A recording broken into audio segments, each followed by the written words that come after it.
अस्सलामुअलैकुम। Joint session के साथ मैं हूं सैयद आयशा नाज। आज के जॉइंट सेशन में हमारे मेहमान हैं सैयद इमरान शफकत साहब। स्टूडियोज़ में मेरे साथ मौजूद है। Welcome to the show Shah साहब। और इसके अलावा अबू ज़र सलमान न्याज़ी, लीगल एक्सपर्ट, आज वो भी हमारे साथ मौजूद होंगे। मुख्तलिफ आइनी और कानूनी मामलात के हवाले से हमारी रहनुमाई करेंगे। और अतर काज़मी और आनम बशीर साहब इस्लामाबाद स्टूडियो से हमारे साथ मौजूद हैं।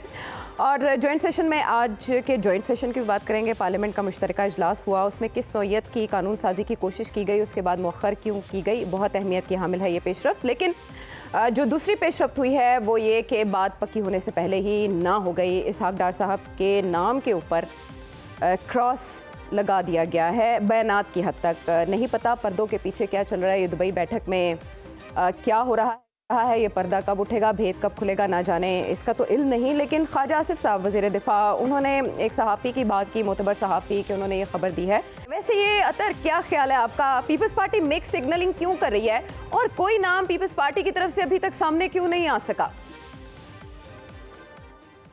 देखें, ऑब्वियसली वो जिस तरह श्री रहमान साहिबा भी फरमा रही थी कि हमसे तो कोई चीज़ शेयर नहीं किया गया। अगर उनके साथ शेयर किया गया है और उस वक्त उन्होंने कहा है कि ठीक है हमें इस नाम पे कोई एतराज़ नहीं, और बाद में कोई एतराज़ उन्होंने किया है, तो फिर तो मिक्स सिग्नलिंग हुई।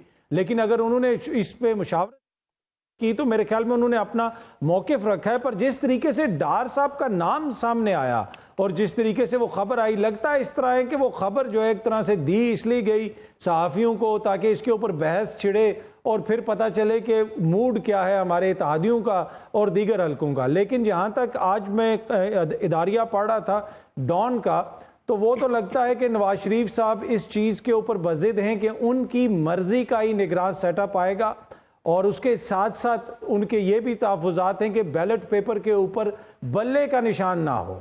ये इस तरह की खबरें भी हैं। तो ये वो चीज़ें हैं जिनके ऊपर इख्तलाफात सिर्फ पीपल्स पार्टी नहीं, दीगर जगहों से भी इख्तलाफात की खबरें आ रही हैं, और आज पूरा इदारिया डॉन ने इसके ऊपर लिखा। अब इसमें इशू क्या है? इशू ये है कि जिस तरह पहले भी मैं अर्ज़ कर चुका हूँ, अगर बहस ये होती कि कौन सा वज़ीर आज़म ऐसा होगा निगरां जो बिल्कुल गैर जानिबदार होगा, जो साफ और शफाफ इलेक्शंस करवाएगा, तो फिर तो बहस आपको उस बहस के नतीजे में कुछ मिल जाता। यहां पे बहस ये है कि मियां साहब का बंदा होगा या जरदारी साहब का बंदा होगा या किसी और दोस्त का बंदा होगा। जब बहस का लेवल ये आ जाए तो फिर इसी की तरह की बातें होती हैं कि आप कभी सोच सकते हैं कि किसी भी जमहूरी मुल्क में ये बहस भी छिड़ जाए या ये खबर भी कोई मोतबर शख्स दे दे कि मुल्क का वजीर खजाना ही जो है वो अगला निगरान सेटअप का निगरान वजीर आजम होगा और वो जो गैर जानिबदार इलेक्शन करवाएगा। इससे आप अंदाजा लगा लें इस बहस से कि चीजें इस वक्त मुल्क में किस नहज पे हैं। लेकिन इमरान शफी साहब, जो जिस तरह से अतर कह रहे हैं, जैसे डार साहब का नाम दराड़ वाजे करने के लिए सामने लाया गया, आपके ख्याल में दुबई में हो क्या रहा है? अच्छा देखिए, बात ये हमें ना आइडियलिज्म से निकल के थोड़ा सा रियलिस्टिक होकर सोचना पड़ेगा। आप ज़रा थोड़े से जो हालात हैं, वाक़यात देखें कि आप, और ये फिर उन लोगों को भी सोचना चाहिए कि जो लोग यहाँ पर अपनी मतलब कह लें कि ज़ोर ज़बरदस्तियाँ होती हैं, उनको भी गौर करना चाहिए कि कल तक आप जिसको हमने निकाला था पूरा तका तुका लगा के, आज ना वो खबरें दारिये छप रहे हैं अखबारों में कि जी की उसकी मर्जी है गल के नहीं। ये जरा गौर करना चाहिए हमें। हमें कुछ छपनी अदाओं पे गौर करना चाहिए कि हम क्या करते हैं। कि पहले हम किसी को जनाब वो दे देते हैं, तका करा देते हैं और कहते हैं कि आपका कोई तल्लुक वास्ता नहीं है, आपकी सियासत का कोई यहाँ पर कोई हाल कोई नहीं है, कोई फीचर नहीं है।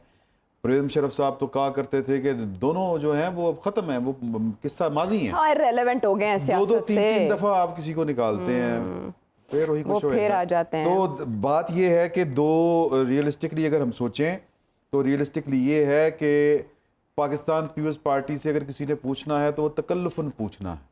अच्छा, तकल्लुफन पूछना है। ये इत्तेहाद जो है ये इंतखाबी इत्तेहाद नहीं है, ये गवर्नमेंट गिराने का इत्तेहाद था और गवर्नमेंट बनाने का इत्तेहाद था। कहीं ऐसा तो नहीं है कि ये दोनों गुड कॉप बैड कॉप खेल रहे हैं? पीपल्स पार्टी की तरफ से कोई नाम नहीं आया सामने। वो क्यों आएगा वैसे सवाल है? क्यों नहीं आ सकता? आपको पता है कि जब एक अहम तकर्री होनी थी तब भी दोनों के अपने अपने कैंडिडेट्स थे। नहीं, तो वो उन्होंने कहा था कि भी उन्होंने सरेंडर कर दिया था ना। किन्होंने? जरदारी साहब ने। वो एक्चुअली सीनियरिटी का आ गया ना वो जो भी था, लेकिन उन्होंने सरेंडर किया था। उन्होंने कहा था कि ये वजीर आजम का हक है। अब तो मैच इतना फंसा हुआ है कि तीसरी कुव्वत फायदा उठा सकती है, आपको तो पता नहीं, है। तीसरी कुव्वत ने की क्या फायदा उठाना है? वो उनको किसी फायदे की जरूरत ही नहीं है। नहीं, अचानक मुजम्मिल असलम साहब आते हैं और हुकूमती पॉलिसीज पे तनकीद कर लेते हैं, इससे पहले कोई सामने आता ही नहीं, स्क्रीन पे चलता ही नहीं, और फिर वो आते हैं। मैं गुजारिश करूं कि देखें, ये मुख्तलिफ लेयर्स में मुख्तलिफ चीज़ें चल रही होती हैं। मैं जो बात करने जा रहा था वो ये थी कि ग्राउंड जो रियलिटी है वो है कि यहाँ पर नवाज शरीफ साहब की मर्जी चलनी है, उनकी तरफ से ये नहीं होगा। ये बात लिख लें आप, कि आप कहें कि जी माइनस नवाज शरीफ कोई काम हो जाएगा, नहीं होगा। अच्छा, लेकिन जहाँ से मंजूरी होनी है वहाँ से मंजूरी होनी है। और वो ये भी नहीं हो सकता कि वहाँ से जनाब वहाँ के इरादे, ये मिल के काम होना है। अच्छा, ये हो चुका है या अभी होना है? नहीं, मेरा ख्याल है कि होना है। आपने कुछ नाम बताए थे ऑफ स्क्रीन, हाँ। लेकिन वो तो पस मंजर में चले गए। हाँ, राना साहब ने कुछ नाम दिए थे, वो भी पस मंजर में चले गए। अगेन जो ये ख्वाजा आसिफ साहब बात कर रहे हैं ना, पाकिस्तान मुस्लिम लीग नून के अंदर भी बड़ी पार्टियां हैं। वो एक पार्टी नहीं है, वो अपनी जात में अंजुमन है, ठीक है ना, पाकिस्तान मुस्लिम लीग नून।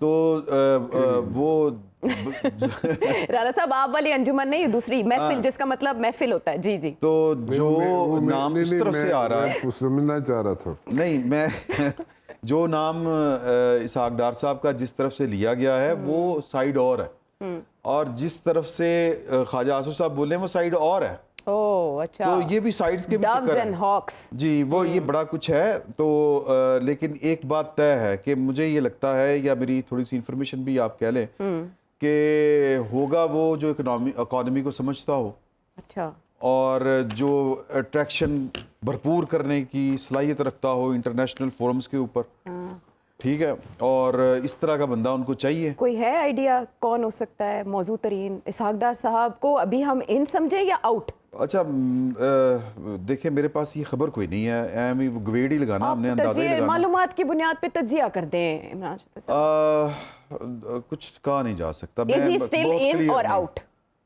नहीं, इन तो हैं, इन हैं, इन तो हैं। अच्छा ठीक है। हाँ, राना कल रात साहब, तक तो इन थे, ये ख्वाजा आसिफ साहब की बात के बाद भी इन थे। हाँ, अब आगे मुझे पता नहीं। राना साहब रेस में अभी भी हैं वो, ये और एंट्रीज हो चुकी हैं? आयशा, देखें, कई मरतबा आपको बताया ये डिसेप्शन चल रही होती है, पल्स देखनी होती है आप, और देखना होता है कि जो नाम फ्लोट किया जा रहा है मार्केट में, उस पे रिएक्शन क्या आता है। क्या आया रिएक्शन तो राना साहब इसहाक डार साहब के बाद? क्या रिएक्शन आया? रिएक्शन ये आया, हाँ मैं बताता हूँ। रिएक्शन ये आया कि खुल के चीज़ें सामने आना शुरू हो गई। पीपल्स पार्टी ने कहा जी हमारे साथ शेयर नहीं किया गया नाम। विद इन मुस्लिम लीग नून वहाँ से एक धड़ा कह रहा है जनाब कि बिल्कुल उसको आना चाहिए, दूसरा धड़ा कह रहा है जनाब कि नहीं वो नहीं हो सकता, ऐसे नहीं हो सकता। So you know this is all deception. ये पल्स देखने के लिए नाम फ्लोट किए जा रहे हैं। जो एक्चुअल नाम है वो हो चुका है, वो डिसाइड हो चुका है किसने वजीर आजम बनना है, कैबिनेट में किस किस ने आना है, किस तरीके से आगे चीज़ें चलेंगी, और कब इलेक्शन होने हैं। 90 दिन के बाद होने हैं, अप्रैल में होने हैं, मार्च में होने हैं, या 90 दिन के अंदर अंदर होने हैं। वो सारी चीज़ें डिसाइड हो चुकी है। तुरंत साहब, कोई उसमें संवेदनता का आपकी कोई रसाई हुई, कोई हल्का फुल्का आइडिया आपको है कि वजीर आजम जो है वो टेक्नोक्रेट होगा, वो पॉलिटिशियन होगा, वो मिक्स होगा? 2 नाम मैं बता सकता हूँ। अच्छा, मैं राना साहब के बाद आती हूँ। राना साहब बताएं। देखें टू बी वेरी ऑनेस्ट, हाँ मुझे बिल्कुल 1-2 नाम जरूर पता है, लेकिन मेरे पर जलते हैं। पहले अल्फाबेट्स बता दें, उसमें पर नहीं जलेंगे आपके। नहीं, अल्फाबेट्स दस देते तो बाकी की पीछे रह गया। की पता तुक्का लग जाए, खत्म होगी, तुक्का लग जाए, फिर ताड़ा क्लिप वायरल हो जाए। नहीं है मेरे पास।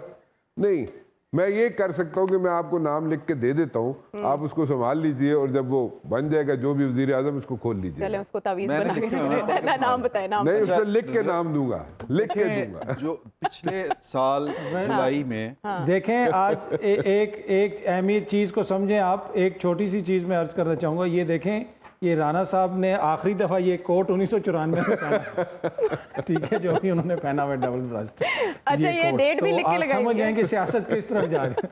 अच्छा टेक्नोक्रेट के ना दो सियासत नाम किस तरफ जा रही है? ये 90 की दिहाई की तरफ जा रही है सियासत। ओह वाओ, अच्छा ये नुक्ता, राणा साहब हम सिग्नल नुक्ता, आप दे रहे हैं नाम सुन समझने लें, वालों के लिए। आप इस्लामाबाद वाले नाम सुन लें, दो नाम क्या हो सकते हैं मुमकिन तौर पे? एक तो सुना दो जी, इंटरव्यू सुना हो दो, गया था सुना दो। समान समून वो करवा रहे थे ना पिछले साल जुलाई शेख में साहब? हफीज शेख। शेख साहब, हाँ रजा बकर दूसरा नाम दिया बस कर दें, बस कर मैं दें, serious अब नहीं कह रहा आ रहे, अब नहीं आ रहे वो, अब नहीं आ सकते वो। रजा अब नहीं- बकर ਉਹ ਨਹੀਂ ਨਹੀਂ अब ਇਹ नहीं आ पुरानी गल्ला हो गया हाँ, ये गल्ला पुरानी होने के अंदाज बदले गए। हाँ, नेक्स्ट लेवल की न्यूज लेकर आए राणा हाँ, साहब। आगे इतना चलो, आगे। राणा साहब वाले वो नहीं लेकर राणा आए साहब दसवीं थे wings। सही ना मैसेज करो राणा साहब। अच्छा अच्छा, चले ये अबू सर से जान लेते हैं। अबू सर, हाँ मैं सिर्फ आयशा नू दसांगा। हाँ Okay. ठीक है, आप मुझे मैसेज कर दे, मैं वो खबर आउट कर दूंगी, लीक कर दूंगी, दैट्स ऑल। अच्छा मैसेज नहीं करूंगा, लिख के दूंगा मैसेज। राणा साहब, आपकी बातों पे मैं बिल्कुल तकिया नहीं करती, कोई यकीन नहीं करती, माजी इसका गवाह है अबू सर।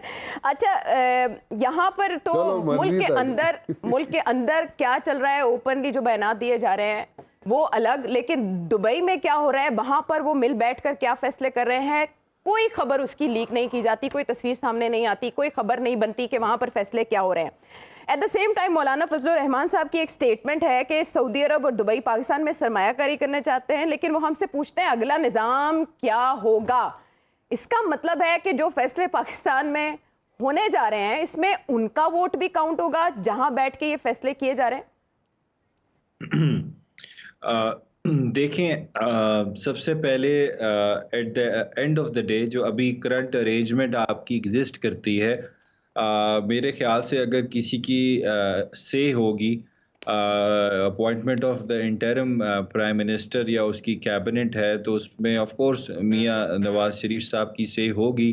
और उसके साथ साथ देखें आसिफ अली जरदारी साहब को अगर उनकी 40 सीटें हैं तो वो उतना वेट डाल देते हैं कि वो 80 सीटों के बराबर हो जाता है। उनके अपने वो आप कह सकते हैं नेगोशिएशन स्किल्स बहुत अच्छे हैं, या वो मीडिएट बहुत अच्छा करते हैं, उसको आप कोई भी नाम दे सकते हैं, लेकिन at the end of the day जो सबसे ज़्यादा मैक्सिमम उसकी इनपुट होगी या जिनका डिसीजन प्रिवेल करेगा, वो पीएमएलएन के जो लीडर हैं वो उनका, और साथ पीपल्स पार्टी के जो हमारे को चेयरमैन है आसिफ जरदारी साहब, उनका ही होगा।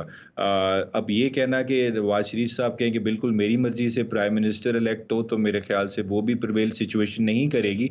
और आसिफ अली जरदारी साहब भी कहें कि बिल्कुल मेरी मर्जी तो वो भी सिचुएशन प्रिवेल नहीं करेगी।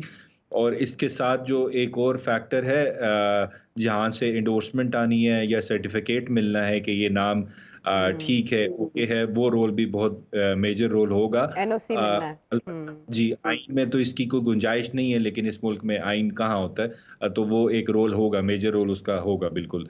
और जहाँ तक मौलाना फजलुर रहमान साहब की बात है, देखिए उनका शायद उनको कोई मिनिस्ट्री मिल जाए, जिस तरह केपीके में उनको मिली हैं, एक दो मिल जाए इंटरिम में उनके किसी आगे बंदे को, या उनके किसी जिसके साथ जिसको उनका नेक्सस हो, लिंक हो। लेकिन प्राइम मिनिस्टर की दौड़ में मेरे ख्याल से उनकी कोई से मुझे नज़र नहीं आती।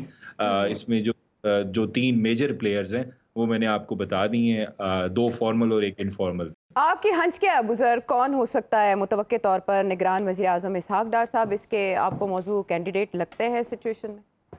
देखिए इसहाक डार साहब पे तो कल हम काफ़ी डिटेल में डिस्कशन कर चुके हैं, लेकिन आपने क्रॉस तो नहीं लगाया ना उनको, आप माइनस तो नहीं कर रहे, या आपके ख्याल में कोई और हो सकता है? देखिए मेरे ख्याल से इसके ऊपर मुझे यहाँ तक लगता है जो पाकिस्तान पीपल्स पार्टी है उनकी रिजर्वेशंस होंगी, और इतनी सीरियस रिजर्वेशंस होंगी कि उस नाम को फाइनलाइज करते हुए काफ़ी प्रॉब्लम्स आ सकती हैं। और उसके अलावा वैसे भी मेरी नज़र में देखें, इसहाक डार साहब अगर इंटरिम सीएम अपॉइंट होते हैं, सॉरी पीएम, तो उसके अंदर मुल्क के कानून की, इलेक्शन एक्ट की वॉयलेशन भी नज़र आती है, और आपके आइन की जो स्पिरिट है और उसकी जो कमांड है उसकी वॉयलेशन भी नज़र आती है।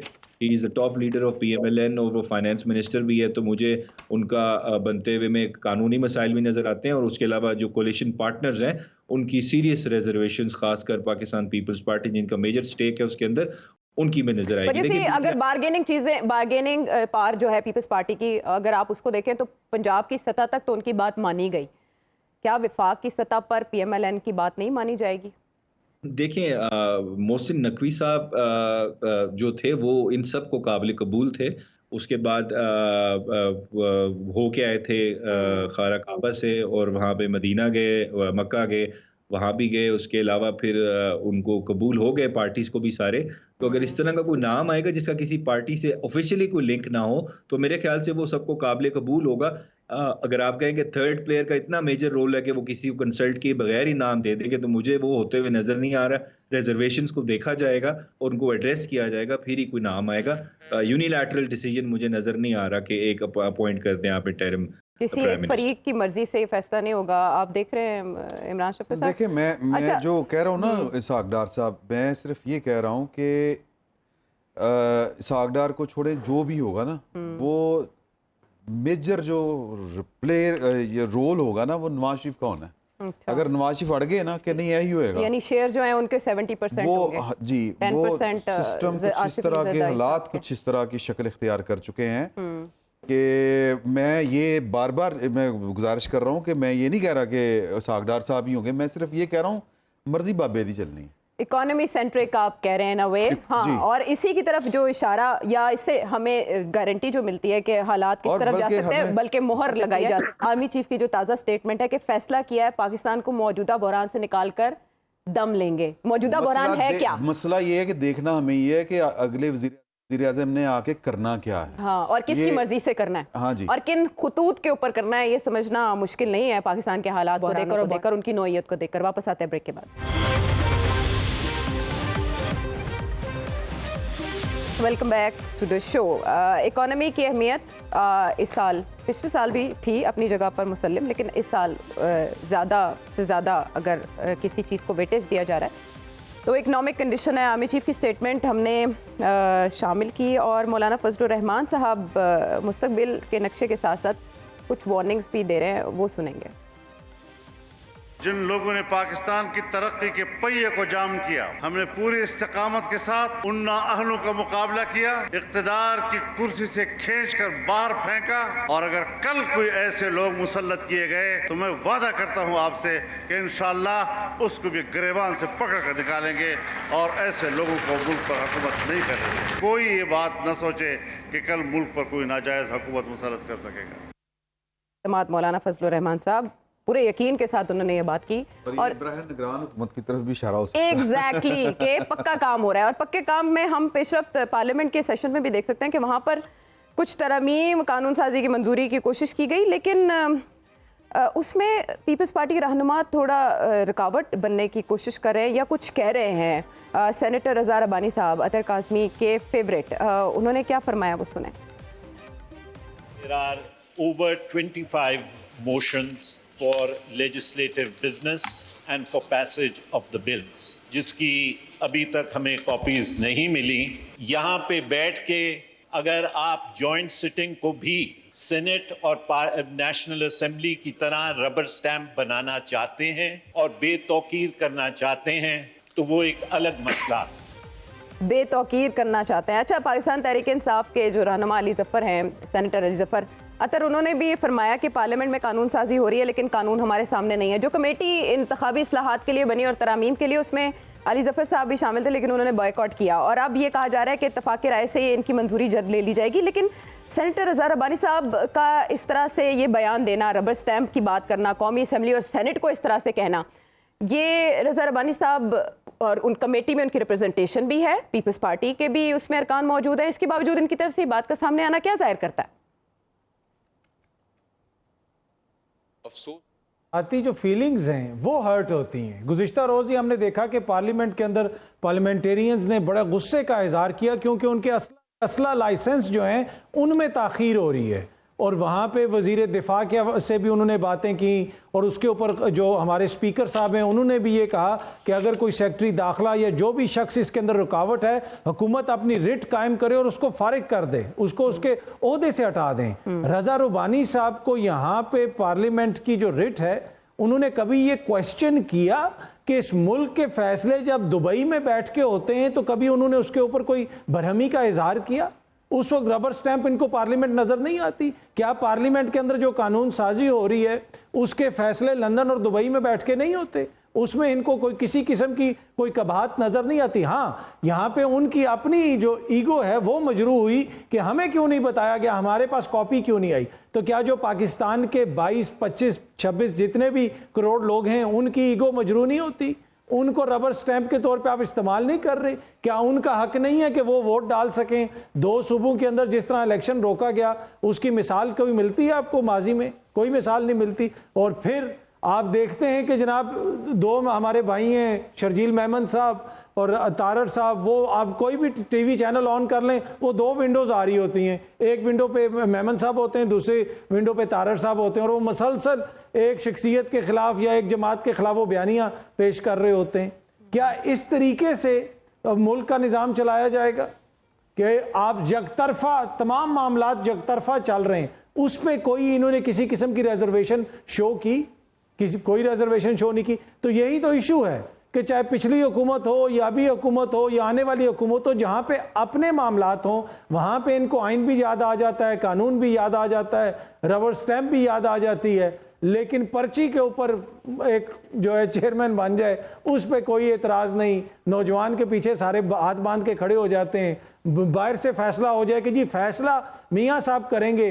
अभी तक तो देखें ना, मियाँ साहब की लीगल पोजीशन ये है कि वो एक सजा याफ्ता मुजरिम हैं और मफरूर हैं, काबिल एहतराम हैं, बड़ी जमात के लीडर हैं, लेकिन मैं आईनी और कानूनी पोजीशन बता रहा हूं। आज तक रजा रुबानी ने खड़े होकर कहा कि ये कैसे हो सकता है आइन और कानून के तहत कि एक इस किस्म की शख्सियत कोई फैसला करे, कभी कोई एतराज नहीं आया।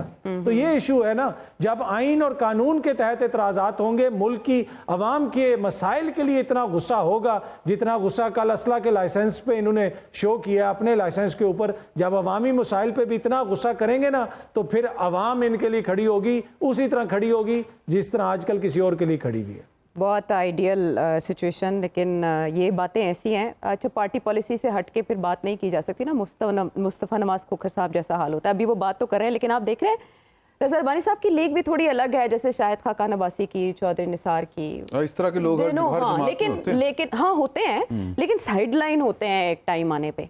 तो आप ये जो लेजिस्लेशन जिसकी तरफ एफर्ट, अच्छा कमेटियों में बातें फिक्स हो जाती हैं, तय हो जाती हैं, आज पार्लियामेंट में वो क्यों नहीं हो सका जो ये चाह रहे थे? क्योंकि देखें वो कुछ जल्दी में हैं, और वो जल्दी इसलिए है कि टाइम थोड़ा है, और इन्होंने जो निगरान गवर्नमेंट है उसको कुछ उस तरह के इख्तियारात देने हैं जो अभी तक उनके पास नहीं है। मिसाल के तौर के ऊपर शहबाज राना साहब ने सबसे पहले ये स्टोरी ब्रेक की थी एक्सप्रेस ट्रिब्यून में।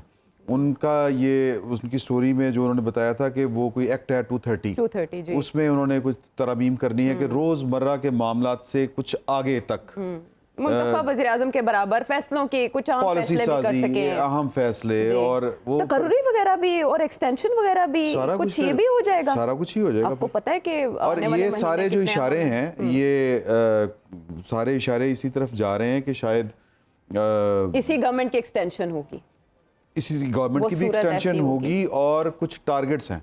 मुझे जो मेरी जो फीलिंग है ना, वो जो गट फीलिंग जिसको कहते हैं, वो है कि एक तो एक चेयरमैन है किसी पार्टी के, वो मंजर के ऊपर नहीं होंगे तब इलेक्शन होंगे, और दूसरा ये, या उनको कह लें कि वो जब वो 16 सितंबर वाले साहब चले जाएंगे तो फिर उनके खिलाफ जो है वो ज़रा तेज़ी आ जाएगी जो मुकदमात पड़े हुए हैं उनमें। और दूसरा ये है कि जब तक पाकिस्तान की थोड़ी सी जो इकॉनमी संभलती नहीं है तो तब तक ये टारगेट्स आप कह रहे हैं कि पहले अचीव होंगे तो फिर इलेक्शंस होंगे। मुझे लगता है, मेरे पास इंफॉर्मेशन नहीं है, मुझे ये सब कुछ जो होता, you are reading the situation, हाँ, जो ये चीज़ें हो रही हैं उनसे देखें, वरना क्या ज़रूरत है ना जी ये इलेक्शन की जो निगरान मुझे आप एक बात बताएं, पीपल्स पार्टी सारी चीज़ों पर ऑन बोर्ड है, तो फिर रज़ा रब्बानी साहब की ये स्टेटमेंट क्यों? रज़ा रब्बानी साहब से मेरा नहीं ख्याल कि ये उस लेवल के, देखें लेयर्स होती है ना, कि हर लेयर के लिए अभी तक तो मैंने पहले मेरा 2 हफ्ते पहले या पिछले हफ्ते हमने गुफ्तगू जब की थी तो मैंने कहा था कि ना पीपल्स पार्टी की हाई कमान चाह रही है कि इंतखाबात हों उस तरह से, ना पाकिस्तान मुस्लिम लीग नून का कोई बहुत ज़्यादा उनको इलेक्शन जो है वो उनकी फर्स्ट प्रायोरिटी है। बहुत जोर का नहीं आया, बहुत जोर का नहीं आया उनको तो अच्छा लेकिन एक देखें, आपको पता है कि कोई बातें वगैरह, लेकिन आप इनकी जो है ना वैसे पब्लिकली बात करें इनसे, और वैसे भी निजी सतह के ऊपर भी बैठ के बात करें तो ये आपको यही कहेंगे कि नहीं इलेक्शन टाइम पे होने चाहिए, ये होना चाहिए, वो होना चाहिए, क्योंकि इनको यही पता है ठीक है। कि जी हमारी लीडरशिप जो है वो बर वक्त इलेक्शन चाहती है। ठीक है, टारगेट्स क्या हो सकते हैं? अब काउंटिंग या काउंटडाउन शुरू हो चुका है, कहा जा रहा है कि असेंबलियां वक्त पर तहलील होंगी, तो उससे पहले पहले कुछ टारगेट्स अचीव करना जरूरी है और कुछ टारगेट्स उसके बाद के। ब्रेक के बाद आते हैं।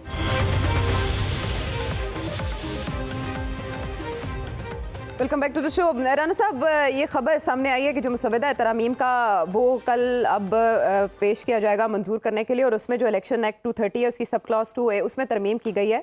और सिग्निफिकेंट ये है कि जो निगरान हुकूमत होगी उसको मुल्की मईशत के लिए सब फैसलों का इख्तियार होगा। So what do you think कि जाने से पहले पहले कौन से टारगेट्स ये हुकूमत अचीव करके जाएगी? जब भी कोई निगरान हुकूमत आती थी उसमें होता ये था कि बीच में एक स्टैंड स्टिल हो जाती थी चीज़ें, और स्टैंड स्टिल इसलिए हो जाती थी कि 90 दिन के लिए या 60 दिन के लिए वो जो भी निगरान हुकूमत होती थी वो सिर्फ एक पोस्ट ऑफिस का काम करती थी, और वहाँ पे फैसले लेना ज़रा मुश्किल हो जाता था, फैसले वहाँ पे करने मुश्किल हो जाते थे। सो कॉन्टीन्यूटी रखने के लिए, ताकि फैसले भी होते रहें साथ साथ, और ताकि इकॉनमी जो है डिसरप्ट ना हो, क्योंकि एक चंग कभी और आना है IMF का, और ये डिसरप्शन अगर ना हो और इलेक्शन की तरफ चला जाए तो फिर मेरे ख्याल में आसानियाँ हो जाएंगी। It's useful, it's good for the country, इसमें कोई गलत चीज़ नहीं है वैसे, और इख्तियारात भी होंगे हुकूमत के पास कि जनाब वो फैसले भी कर सके। So I personally think it's a good thing. और इसमें बीच में वो जो 90 दिन का स्टेलमेट हो जाता था वो स्टेलमेट नहीं होगा, और आप जो भी फैसले होंगे, जो फैसले करने होंगे हुकूमत ने, वो करते भी रहेंगे और उनकी ऑथेंटिसिटी भी होगी, एंड इस तरह आपकी इकॉनमी जो है उसमें कोई असर नहीं पड़ेगा, और आपको जो चंक मजीद मिलना है उसमें भी कोई आपकी रुकावट नहीं होगी। So basically it's a good thing. I don't think there is anything wrong with it. हाँ, ये ज़रूर हो सकता है कि इसमें थोड़ा सा डिले हो सकता है इलेक्शंस में, और थोड़ा सा इलेक्शंस आगे जा सकते हैं, देयर इज अ पॉसिबिलिटी। और सारे कॉर्नर्स हैं उनको कवर करके फिर इलेक्शंस की तरफ अगर जाया जाए तो मेरे ख्याल में उसकी वो भी एक पक्की मोहर होगी इलेक्शंस के लिए, और इलेक्शन जो भी होंगे फिर उस पर ठीक है। राना साहब, बड़ा जामे तबसरा आपने कर दिया कि पोस्ट ऑफिस से बढ़ के किरदार होगा, और ये किरदार कहाँ कहाँ तक जा सकता है वो भी आपने तायुन कर दिया। अबू ज़र, आपसे चेयरमैन PTI के खिलाफ जो केसेस हैं अब उनमें शिद्दत आ रही है, वो मैच्योरिटी इख्तियार करते जा रहे हैं, उस पर तो आपकी राय हमें चाहिए, लेकिन ये जो तरमीम होने जा रही हैं क्या ये चैलेंज हो सकती है? और आपके ख्याल में अगर इनका जो मुसवदा अगर आपने भी देखा हो या किसी हद तक आप तक पहुँचा हो, ये मुल्की मफाद में हो रही हैं या सियासी मफाद में? देखिए, मुझे तो ये नहीं पता मुल्की मफाद क्या है, पहले इसको डिफाइन कर दे, क्योंकि इसकी डेफिनेशन जो है ना वो हर इदारे ने और हर इंसान ने अपनी बनाई हुई है। इसका कोई कलेक्टिव डेफिनेशन नहीं है, ना आइन डिफाइन करता है कि मुल्की मफाद क्या है। ये इसको दूसरा नाम इसका डॉक्ट्रिन ऑफ नेसेसिटी भी होता है, मुल्की मफाद का, जो पिछले 70 साल से हम सुन रहे हैं वो भी बन जाता है वो। देखें, मुझे ये इस चीज़ से कंसर्न नहीं है इकॉनमी किसने ठीक करनी है, मुझे इस चीज़ से कंसर्न है इस मुल्क में जो हुकूमत बननी है वो थ्रू इलेक्शन बननी है। केयर टेकर गवर्नमेंट का जो मैंडेट होता है सिर्फ 3 महीने का होता है, और उसमें उसने सिर्फ मेजर ऑर्डिनरी डिसीजंस लेने होते हैं। अगर उन्होंने ऐसा कोई पॉलिसी डिसीजन लेना है जिससे इस मुल्क की आवाम को अफेक्ट हो सकती है, तो वो उनके पास उसका मैंडेट होना चाहिए, और मैंडेट तभी होता है जब आप इलेक्टेड होते हैं, नहीं तो फिर आपको पार्लियामेंट की ज़रूरत भी नहीं है, आपको किसी इंस्टीट्यूशन की ज़रूरत नहीं है, आप एक नोटिफिकेशन से एक हुकूमत बना दें। दिस अमाउंट्स टू, अगर आपने इसको बढ़ाया सिविलियन मार्शल लॉ और आपका आइन मुअत्तल होगा। अगर आपने आइन पे कॉम्प्रोमाइज करना शुरू कर दिया, इस तरह की रवायात सेट कर दी, ऐसे प्रेसिडेंट्स आपने रख दिए, तो इस मुल्क का अगले 10 से 15 साल में इससे बुरा हाल होगा अगर आपने आइन को जो है वो उस पर कॉम्प्रोमाइज किया। देखें, ये आप बहुत गलत एग्जाम्पल सेट कर रहे हैं कि आप केयर टेकर गवर्नमेंट को पावर्स दे रहे हैं, एक इलेक्टेड प्राइम मिनिस्टर वाली, एक केयर टेकर प्राइम मिनिस्टर को। ये नहीं होना चाहिए, ये दुनिया में कहीं नहीं होता, ये सिर्फ इस मुल्क में तजर्बे होते हैं आइन के साथ, जिसको हम भुगतते हैं, फिर अगले 10 से 15 साल इसके रिपरकशंस चलते रहते हैं। देखें, जिसका जो काम है वो करे, जो आइन में लिखा, हर चीज़ की गाइडेंस आपको देता है। इस वजह से ये तजर्बा अगर करने लगे हैं कि जी वो मेजर पॉलिसी डिसीजंस ले सकते हैं, तो मेरे ख्याल से मुल्क की आवाम के साथ भी जुल्म है, इसके आइन के साथ भी जुल्म है, और जिसका हम खमियाजा ज़रूर भुगतेंगे, अभी नहीं भुगतेंगे तो 10 साल बाद ज़रूर भुगतेंगे। और व्हाट अबाउट केसेस? ये तजिया तो एक दरबंदाना दिया जा सकता है, व्हाट अबाउट केसेस? कौन सा केस ऐसा है जिसको फोकस्ड इस वक्त रखा जाना चाहिए? तो अगर कंक्लूजन की तरफ, उसमें काफ़ी प्रोसीजरल इरेगुलरिटीज़ तो हैं।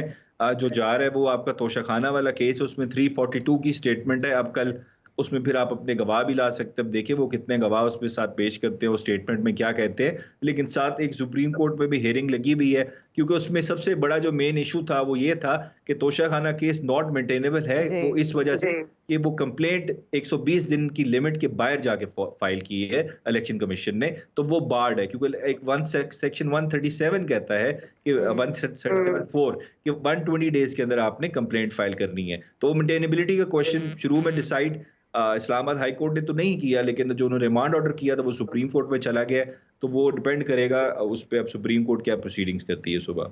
बिल्कुल ठीक है, हर जगह पर क्वेश्चन मार्क है, लेकिन ज़ाहिर है कुछ सवालों के साथ मिलते रहेंगे। अगले प्रोग्राम तक के लिए चाहेंगे आपसे इजाज़त।